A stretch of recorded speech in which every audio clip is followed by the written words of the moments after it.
Прес 19. Информативен магазин. Прес 19.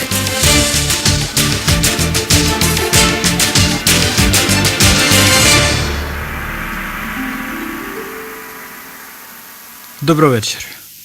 Македонија очекува позитивен сигнал од Брисел за предпристапни преговори. Оптимизмот на премиерот Заев особено зајакна откако холандскиот парламент донесе позитивна одлука за Македонија. И додека Брисел се обидува да го смекне тврдиот став на Франција пред самитот на Унијата, дома е се поактуелен за наесен најавуваниот референдум. Во однос на неговиот карактер и премиерот и лидерот на ВМРО ДПМН на иста линија. Последна вест е дека Европската комисија препорачала преговори со Македонија. Одлуката е во рацете на Советот на Европската Унија. Мира Костич. Цензусот од 50% излезност за референдумот што треба да се одржи на есен и е во директна врска со нашите евроатлантски интеграции и договорот со Грција останува бидејќи е уставна категорија, но карактерот обврзувачки или консултативен како и референдумското прашање оставаат простор за договор. За премиерот Зоран Заев нема дилема дека без оглед на карактерот резултатите ќе се почитуваат. Тој и денеска го потврди тоа кога се согласи со опозицијата дека изјаснувањето на граѓаните е иманентно. Имено лидерот на ВМРО ДПМН Христијан Мицкоски рече дека опозицијата ќе го поддржи референдумот само ако е обврзувачки и демократски. Во спротивно, ако референдумот биде незадолжителен, партијата нема да го признае како волја на народот. Значи зборуваме за задолжителен референдум. Ако тие граѓани што ќе излезат повеќе од 50% плюс еден граѓанин се изјаснат за референдумот, апсолутно должност е на секој граѓанин буквално да испочитува одлуката да се поклони и да ја поддржи низ институциите на системот. Секако не дај Боже, ако биде негативен, а јас ниту верувам дека тоа е возможно заради тоа што амбиентот е веќе јасен во Македонија, овие се историски чекори, историски решенија. Убеден сум дека Македонија ќе смогне сила, мудрост и за решенијата кои што следуваат пред нас, но и мудрост и сила за да застанеме заедно по вака важни прашања кои што навистина отварат блескава перспектива за генерациите денес, генерациите што доаѓаат после нас. Според законот за референдум, собранието по неговото завршување во рок од 60 дена треба да го спроведе резултатот од граѓанското изјаснување. Договорот со Грција предвидува по референдумот да се изгласаат уставните измени во собранието, за што е потребно двотретинско мнозинство и секако поддршка од пратениците на ВМРО ДПМН. И додека во земјава се расчистуваат дилемите и околу ставот на шефот на државата, како тој ќе постапи во случај на позитивен исход од референдумот, парламентот на Холандија одобри отворање преговори за пристапување на Македонија кон ЕУ, но не и за Албанија. Според повеќето холандски пратеници, резултатите на Албанија не биле доволни за да се преземе таков чекор. Сега останува уште да се убеди Франција да го омекне ставот до престојниот самит на ЕУ во Брисел. Премиерот Заев е оптимист, се надева дека Македонија со својот европски манир преку изнаоѓање решение и решавање на идентитетските прашања ќе ги разоружа сите кои се уште имаат одредени резерви во однос на проширувањето на Унијата. Верувам дека нашата, иако мала земја, овде на европскиот континент Република Македонија, држи одредена позитивна лекција на европско однесување преку градењето на пријателството, преку изнаоѓање на модели дури и за решавање на идентитетски прашања и верувам дека целото тоа ги разоружува сите оние кои што се уште имаат резерва за проширувањето на Европската Унија. Се надевам дека и Франција и други земји ако имаат резерва дека ќе го направат преломот, односно прекршувањето, заради тоа што точно е реформи се прават во Македонија, реформи се прават и во Европа. Можат паралелно да се прават реформите во Европската Унија, додека Македонија преговара за членство. А откако и холандскиот парламент одобри отворање преговори за пристапување на Македонија во ЕУ, Европската комисија соопшти дека во годинашните извештаи препорачува да се одреди почеток за преговори со ЕУ за Македонија и Албанија. Топката сега е префрлена во Европскиот совет, кој прашањето ќе го разгледува во почетокот на наредната недела. Каква ќе биде одлуката на министрите во многу нешта ќе зависи дали Франција ќе го смени ставот за проширувањето на Унијата. Во обид да ја разубедат, земји членки прифатиле да се одреди условена одлука за преговори без конкретен временски рок, но и тоа не помогнало. Меѓу најгласните поддржувачи на Македонија да и се одреди старт на преговорите се Бугарија, која на крајот од месецов го завршува преседувањето со ЕУ, и Австрија, која од 1 јули го презема кормилото на Унијата. Австрискиот амбасадор при ЕУ Николас Маршик денеска изјави дека тие би биле многу среќни преговорите со Скопје и Тирана да почнат за време време на нивното преседавање. В недела ќе бидат подпишани од шефот на грчката дипломатија, а в понеделник наутро ќе бидат испратени писмата до Европската Унија и НАТО дека Грција нема да се противи за европската и евроатлантска интеграција на Македонија, рече грчкиот министер за надворешни работи Никос Кодзијас, говорејќи пред новинарите на крајот од конференцијата за стабилност и безбедност на грчкиот остров Родос. Како што јави дописничката на Мија од Атина, министерот за надворешни работи на Грција рече дека минатиот петок, пред подпишувањето на договорот, без да биде обврзан, испратил писмо до генералниот секретар на НАТО, во кое го известува и ги поставува предусловите со кои треба да биде поврзана поканата за членство, односно оние услови што ги предвидува самиот договор.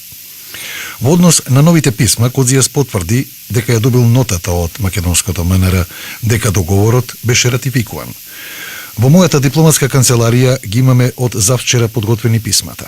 Одбрав да ги подпишам за самитот во Брисел во недела, за во понеделник наутро да се достават до Европската Унија и НАТО. Тоа се писма кои велат дека бев известен од другата страна за ратификацијата на договорот во собранието и дека врз основа на обврските и предусловите кои ги имам поставено може да продолжат напред, рече Кодзијас и објасни дека за да има напредок потребен е позитивен договор на Советот за општи работи, а таму постојат тешкоти, бидејќи, како што рече, има земји што се спротивставуваат во овој момент да се даде датум за почеток на пристапни преговори со Европската Унија. Нема да биде добро да се случи такво нешто, коментираше Кодзијас. И германската влада препорача отворање преговори со Македонија за членство во Европската Унија. Во писмо упатено до Бундестагот, германската влада оценува дека реформскиот биланс на македонската влада е во корист на почеток на преговори за членство во ЕУ на престојниот самит на Унијата следната недела. Во писмото што го пренесува Дојче Веле на македонски јазик, се наведува дека одредувањето датум за почеток на преговори ќе биде вистинскиот позитивен сигнал за македонската влада, која фокусирано го следи реформскиот курс наспроти политичкиот притисок од надвор и однатре. Сепак, условеноста мора да биде задржана, се наведува во писмото. Во делот на условите кои Македонија ќе мора да ги исполни пред да ги отвори преговорите, се наведуваат јасно видливи чекори за враќање на независноста на правосудството, на тамошни напори за реформа на јавната администрација, например во делот на кадровската политика, како и давање приоритет на борбата против организираниот криминал и корупција.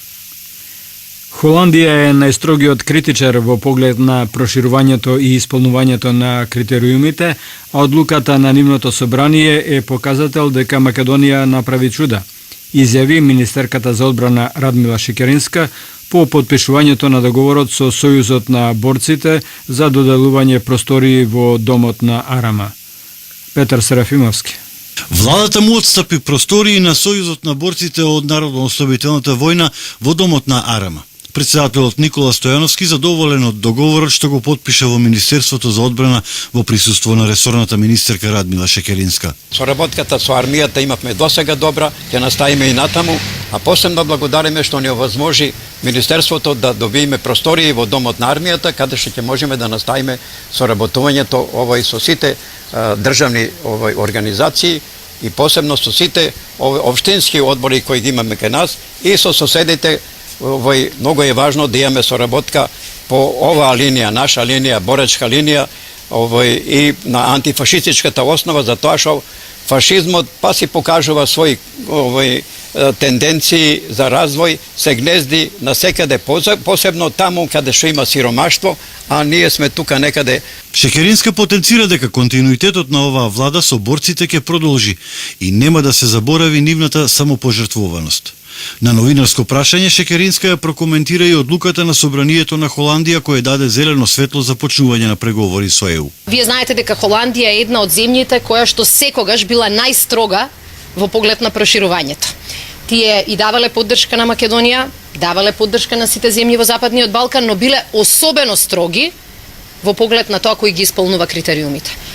Вчерашната дискусија и одлука на собранието на Холандија покажува дека Македонија навистина направи чудо и покажува дека кога сте храбри и исполнителни, вашите резултати не можат да останат незабележани. Нашата работа продолжува и во поглед на сите земји членки, особено во поглед на Франција. Вие знаете дека во Франција дилемата не Македонија и дали таа ги исполнува условите. Туку е пред се поврзана со другите реформи кои што очекуваат дека ќе ги направи Европската Унија. Убедени сме дека во овој момент нашите резултати говорат многу силно. Инаку Шекеринска во однос на НАТО интеграциите и најавуваниот референдум посочи дека владата ќе ги покани граѓаните да дадат поддршка, при тоа потенцирајќи дека во моментов е најбитно, како што рече, секој што ја мисли добро на нашата земја е да помогне да издействуваме покана за членство во НАТО. Фактот што Кодзијас не ословува со северномакедонци, а Заев и владата молчат, е најголем доказ дека Заев се откажал и од идентитетот, изјави на пресконференција портпаролот на ВМРО ДПМН Димче Арсовски. Имено Никос Кодзијас јасно и недвосмислено го искористи терминот северномакедонци на меѓународна конференција. Придавката северномакедонски за македонците е веќе во употреба очигледно.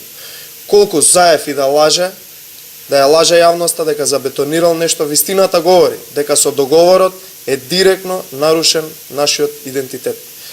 Кој лаже сега господине Заев? Зошто нема демант или протестна нота од Министерството за надворешни работи? Зошто се уште не го демантирате грчкиот премиер Ципрас, кој јасно изјави дека не постои македонска нација, поточно со договорот не е признаена? Дали не ви смета што грчки министер за надворешни работи не ословува со сменет идентитет северномакедонски? Ја применувавте Македонија ерга омнес, а гледаме дека во тој пакет сте го применували македонскиот народ и македонската нација.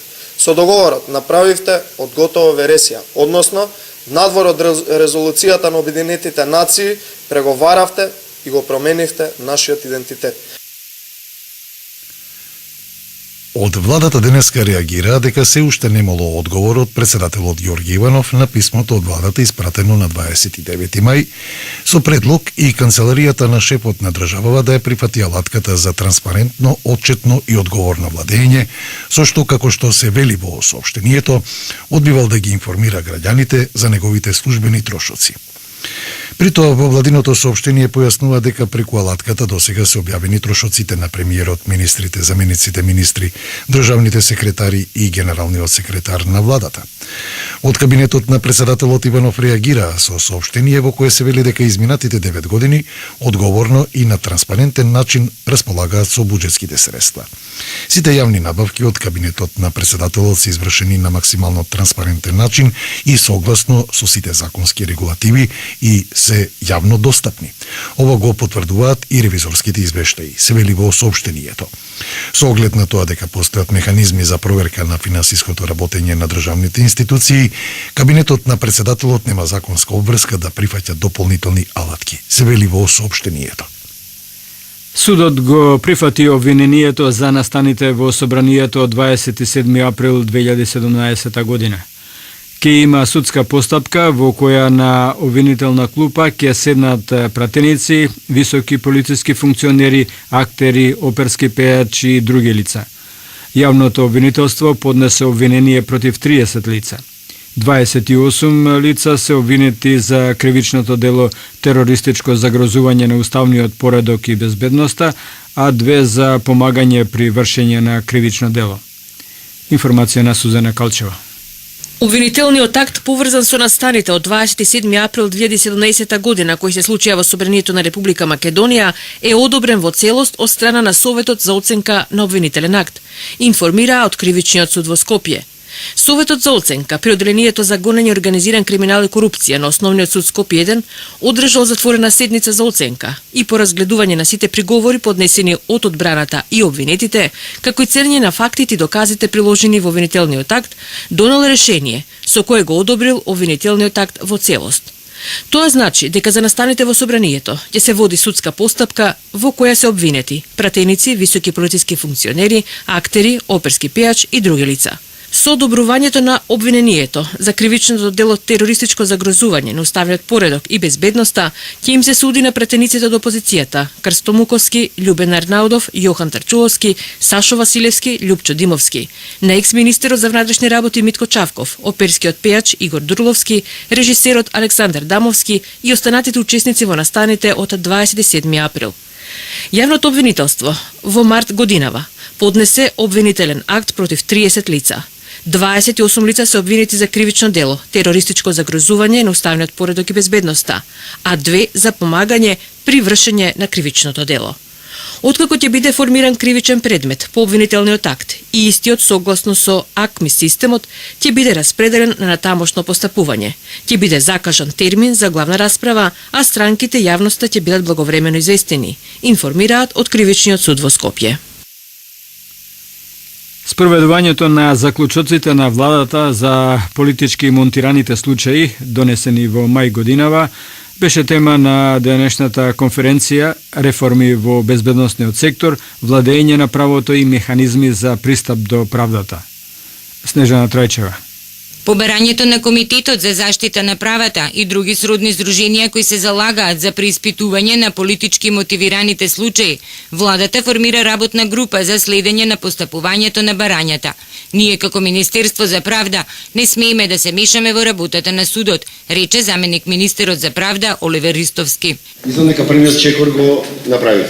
На 15.5.2018 година најпрвиот формирањето на работната група, доставување на редовни извештаи од таа работна група и нормално грижата на таа работна група и оплати или слично што ќе ги поднесувате вие заедно со вашите барања за достапност до информации. Директорот на управата за безбедност и контраразузнавање Горан Николовски рече дека најнапред сакаа да ја вратат довербата на граѓаните во нивната функција како заштита на државата. За да ја вратиме довербата, следно нешто што сакаме да направиме е транспарентноста. Таа преголема фама околу нашето работење и доведе до ваква ситуација. Нашите надлежности се многу јасни. Нашите надлежности се во делот на заштита на државата, од дела против безбедноста на државата. Сето друго што се случуваше е борба помеѓу два концепта кои што сакам да ги надминеме веќе.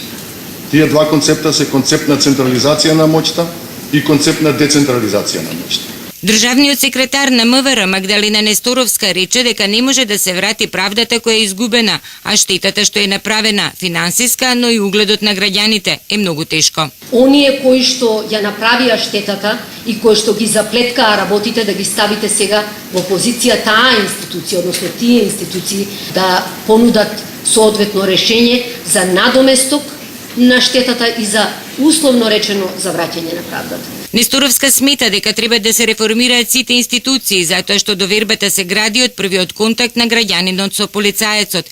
Таа најави дека се обидуваат во Министерството да направат реформа која ќе изгради нов лик на полицијата. Почна изградбата на експресниот пат Ранковце Крива Паланка, кој чини 58 милиони евра, а ќе биде готов до 2021 година. Елизабета Демировска. Стартува изградбата на експресниот пат Ранковце Крива Паланка. Оваа 23 километарска делница чини 58 милиони евра, пари обезбедени од кредит на Светска банка, а се очекува да биде готов до 2021 година. Патот Ранковце Крива Паланка е доста сложен и техничките детали ги нотира директорот на јавното предпријатие за државни патишта Зоран Китанов. Купната широчина ќе биде некаде околу 12,5 метри, но тој представува само еден дел од проектен автопат, кога во моментот кој ќе се јави потребата за проширување на овој дел да стане автопат, многу лесно ќе биде бидејќи се проектира и се експроприира како за автопат. Министерот за транспорт и врски Горан Сугаревски во август и септември најави градежна офанзива и потенцира дека само овој месец се градат 3 експресни патишта. Доказ за тоа е што во последните 2 месеци внесени во изградба се 3 експресни патишта и тоа Градско Дреново, Ранковце Еведенец Крива Паланка и Штип Радовиш. Значи станува збор за 80 километри патишта и некаде околу 130 милиони евра средства. Сакам да потенцирам дека станува збор за исклучително важен патен правец кој што го поврзува коридорот 8. Обезбедивме 270 милиони евра за изградба и реконструкција на патна инфраструктура во должина од околу 800 километри. Во моментов се одвиваат паралелно градежни активности за реконструкција на автопатите Скопје Тетово и Кичево Охрид. Ја комплетиравме изградбата на коридорот, рече премиерот Зоран Заев од Ранковце. И покрај тоа што приватните и јавните здравствени установи се еднакви пред законот, сепак досегашното искуство говори дека инвестициите во здравството во изминатите 25 години, а кои се на товар на буџетот, се исклучиво наменети за јавниот сектор. Приватниот здравствен сектор бара се што има во јавното да се преслика во приватното здравство, па дури и електронската евиденција Мој термин. Јулија Антовска. Еднаков третман при инвестирање, опремување и едукација на кадар во јавните, но и во приватните здравствени установи кои имаат склучени договори со Фондот за здравствено осигурување. Да се даде можност приватни здравствени установи кои немаат договор со фондот да бидат вклучени во економските програми за финансиска поддршка. Ова се дел од барањата кои на пресконференција ги презентира доктор Борислав Јосифовски, член на управниот одбор и представник на приватните здравствени установи во Сојузот на стопански комори. Според него, се што има во јавното здравство треба да се преслика во приватното, во кое треба да се воведе и системот за електронски евиденции Мој термин. Здравствените осигуреници добиваат идентични услуги и во приватното и во јавното под истите критериуми. Према тоа, не гледаме причина зашто, ако има иницијатива да се одржува јавниот сектор, да има можноста да се финансира од буџетот или од Фондот за здравствено осигурување, зашто не би било тоа и во приватниот сектор. Се со цел да се подигне нивото и понатаму ќе постојат сите контролни механизми кои се сега актуелно апсолвирани во постоечките правилници и закони. Иако јавните и приватните здравствени установи се еднакви пред законот, инвестициите кои се на товар на буџетот се исклучиво наменети за јавниот сектор, вели Јосифовски. Временски извештај. Од управата за хидрометеоролошки работи се јавува дежурниот синоптичар Душанка Танушевска.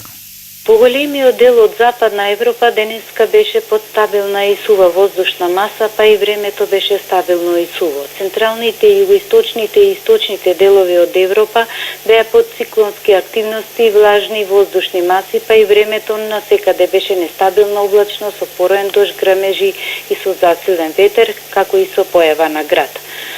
Во поголемиот дел од земјава претежно беше сончево со мала до умерена облачност, меѓутоа во попладневните часови имаше краткотраен пороен дожд и грмежи, главно во планинските подрачја. Во попладневните часови нестабилноста се прошири на повеќе места и беше повеќе изразена, но локално имаше појава на невреме со интензивен пороен дожд, грмежи и засилен ветер и појава на град, особено повеќе беа изразени во Теквишијата, како и во Кочанското и Радовишкото подрачје. Максималната температура денеска во Македонија достигна до 33 степени во Гевгелија, 32 во Демиркапија и во Скопје, 31 степен достигна температурата во Струмица и во Скопје Петровец, 30 во Штип и во Виница, 29 во Битола, 28 степени во Тетово и во Крива Паланка, 27 во Охрид, Прилеп и Тополчани, 26 во Берово и во Ѓуриште, 25 во Претор, 24 во Пожаране, Маврово и 20 степени во Лазарополе. Наврнат воден талок за изминатите 16 часа има 8 литри во Пожарене, 3 во Демиркапија. Во другите места наврнатите количини на воден талок беа помали. Времето до крајот на денов и преку ноќта се уште ќе има нестабилна облачност со пороен дожд, грмежи и засилен ветер, претежно од северен правец. Локално ќе има интензивен пороен дожд и услови за ретка појава на град. Кон крајот на денот ќе почне да дува засилен силен ветер, особено долж по Вардарието. Времето утре во Македонија ќе биде променливо, облачно, ветровито и значително посвежо, со повремен локален дожд и услови за ретки грмежи, особено предпладне. Претежно во западните и јужните делови ќе има врнежи, а ќе дува и засилен ветер претежно од северен правец. Минималната температура утре изутрина во земјава ќе се спушти во интервалот од 11 до 17, а преку денот највисоката температура се очекува да се искачи од 18 до околу 25 степени. И во Скопското подрачје препадне со локален пороен дожд и доста посвежа. Во попладневните часови се очекува постепено стабилизирање на временската состојба.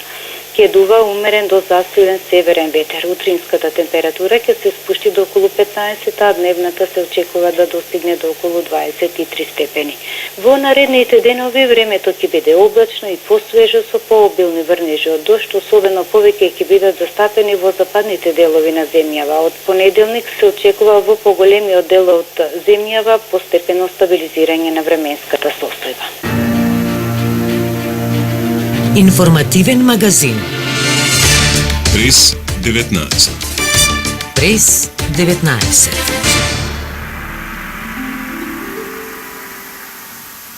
Техничка реализација Перо Бошковски. Спикер Часлав Митрички. Уредник и водител Мирча Апостолски. Македонско радио, Радио Скопје, продукција јуни 2018. Останете натаму со нашата програма и имајте пријатна вечер.